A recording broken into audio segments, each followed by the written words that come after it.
Hello, Whisky here. Today I will be reviewing this, the Glenlivet 12-year-old. This was bottled in the 1970s. It does actually say 70 proof on it, which is kind of cool. I got this for about £8, I think, £8 or £9 at a miniature auction, which are, from doing these miniature reviews, I will say miniature auctions are fun and interesting, and you can always get something that you wouldn't be able to try normally from years ago, so that's good. However, the ones that are quite cheap is usually for a reason. It's usually because they are, if you know about these particular bottlings, are usually dreadful. Or, if I'm honest, I think with miniatures, the ones that go for lots and lots of money are usually because they're super collectible.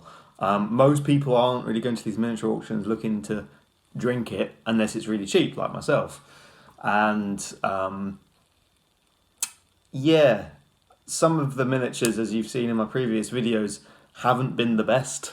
I don't know if this is going to be any good, but we'll give it a go.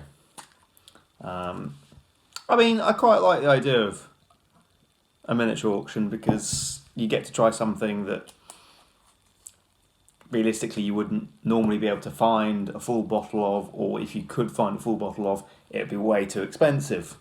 So it works out quite well.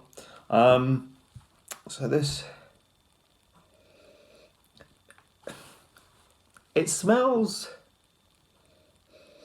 like a nice kind of standard bottle of whiskey you would buy on the shelf today, like a Glenlivet 12 almost. A little bit lighter, a little bit more kind of like an Annock 12. Kind of like that sort of lemony sweetness to it.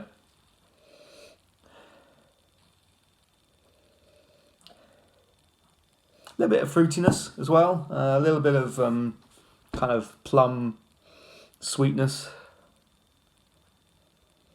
Kind of like a bit of slightly manky Ribena in the nose.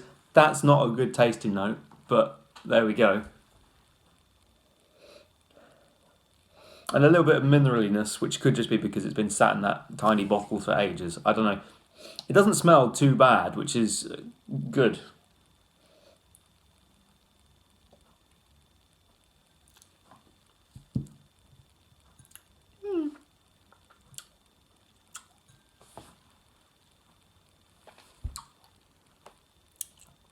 Oh, sharp, very sharp. Oh, like a really, like a too sharp of a tart. If you had a tart that's just too sour, I think that might have gone rough. I don't know. The nose smelled a lot better than it tastes. Oh. It's not that bad. My face is making it look a lot worse than it is. It's not horrendous, but it's not good. And I would argue that perhaps the modern day equivalent of the Glenlivet 12 is a bit better and a little bit better, looked after. However, I was going to say, if you want a really good Glenlivet, at the moment, it comes into my shop occasionally. It's not my shop, but the shop I work in. It's a Glenlivet but bottle, normally 10, 11 or 12 years old, lately 12 because I'm just the vintage and the age. Signatory, the silver tin one. They look really good, really nicely sherried, sometimes very heavily sherried, sometimes not so heavily sherried. But yeah, all sherry cask matured, normally single cask. Yeah. And it's like 50 quid. Sounds great. Get that. Why would you... I don't know why people would bother. Independent bottles are so good when you're not bored of official bottles, but when you want to know more and want to taste more and want to see more of that distillery. Independent bottles are fantastic because you just get a chance to try it from a different perspective, a different cask, a different way of making it. Which is great, not making it. It's made the same way, just bottled at a different date and matured in a different cask. That's basically and also different strength. That's the main reason I often buy independent bottles, because it's a higher strength. Like this is 70 proof, which I think is roughly 40%. I think because it's Scottish proof rather than American proof, which is instead of half, it's something else. It's really weird. I don't really get it, but yeah, I should have probably read that up before this review. Anyway,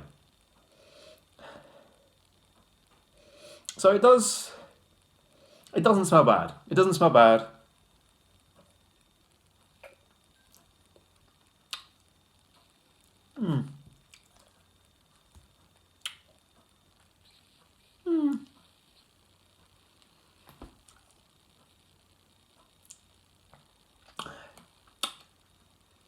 You know what? It's quite nice. It's quite fruity, actually. The tartness is kind of dialed back down a bit. It's kind of like a slightly off blackberry tart. No, blackberry, not blueberry. Blackberries, yeah. Yeah, it's alright. Yeah, I'd give that 84 or 83 out of 100. Yeah, that's alright. It's pretty good. So yeah, I'm gonna do another, well, possibly one of the last miniature reviews of this series. Not that it's a series, but you know what I mean. I'm kind of trying to. I bought these bottles. I was going to do a review of them, and then just never got around to it. I want to do this Abelauer, which I hear is dreadful, but we'll have to give it a go. Anyway, until next time.